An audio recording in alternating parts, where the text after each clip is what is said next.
My name is Trevor, and today I am wrapping us up in our Ephesians series. I know I'm sad to, but we've gotten to hear from some amazing directors about the other letters of Ephesians, and I get to bring us on home today.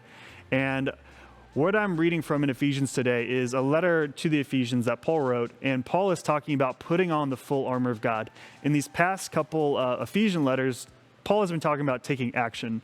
And in this, when we take action, we often are going against something, correct? Or we're trying to move towards something. Kind of like Paul's going to give the analogy of like a soldier going into battle.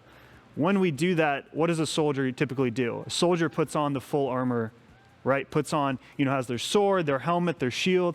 Because why would a soldier go into battle without their armor, without the things necessary to fight? And so, without further ado, I'm going to read Ephesians chapter 6, verses 10 through 13. And it goes something like this. A final word, be strong in the Lord and in his mighty power. Put on all of God's armor so that you will be able to stand firm against all strategies of the devil. For we are not fighting against flesh and blood enemies, but against evil rulers and authorities of the unseen world, and against mighty powers in this dark world, and against evil spirits in the heavenly places. Therefore, put on every piece of God's armor so you will be able to resist the enemy in the time of evil. Then after the battle, you will stand firm. And then Paul will go later into each piece of the armor and the importance of it. But that's another time for another video. I think something important to remember in that passage is Paul calls us as individuals, but also says we. We are not alone in this fight, and we need to remember that. And I want to change stories here a little bit. Have y'all have watched Disney movies, right? I mean, who hasn't? Disney movies are great. There's typically, a good hero. There's an evil villain. The hero has to overcome the villain in some ways, but they're learning. There's some flaws they have to work through. And I think a great story is the story of Hercules. And I encourage you to watch it. Spoiler alert's coming ahead. So when we meet Hercules is a really strong guy, but he doesn't know how to use his strength. And so what does he do? He goes and meets a trainer to help him kind of understand his strength, understand how to use it for good and not just use it willy-nilly. Because he was destroying stuff before, and now he's able to fight against evildoers using his strength. It's great.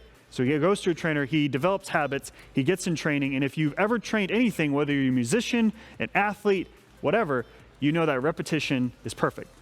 We practice what we repeat. And then the second part in this movie, it's a great part, it's towards the end, Hercules loses his powers. He's not as strong as he used to be, but he still has to fight an evil giant. And he continues to do that because that's what he was trained to do. He's going to go fight. Now, he gets beat to a pulp. But in that dark moment where we think there's no way the hero can win, his good friend and his trainer comes and reminds him that he can do it, that he's willing to go the distance. How about you? And he goes, he beats that villain, and goes on to beat the evildoer. But my main point there is, Herc didn't do it alone. He had someone with him, someone who trained him, and someone to remind him about his training to overcome that. Now, as we move forward, something I want to encourage you all in is understanding, what are good habits that you have? What are bad ones? And what are some that you can take this week to step a little closer to the Lord?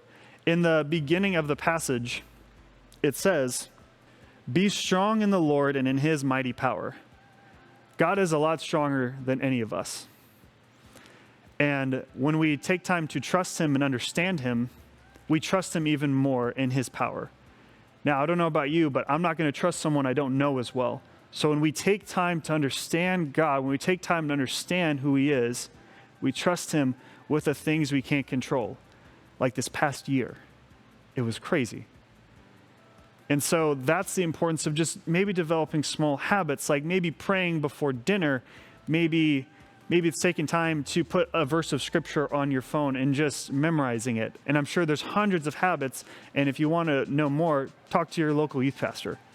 And then the second thing to remember is you want friends to remind you of who God is and his goodness, because remember, God is bigger than any of us, and he is our armor when we do go into battle.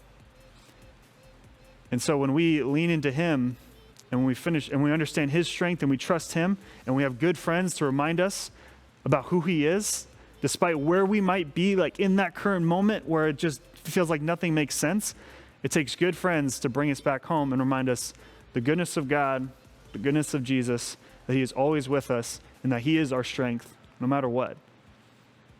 And so that's all. That's the final message I have for you today. Hope you all enjoyed.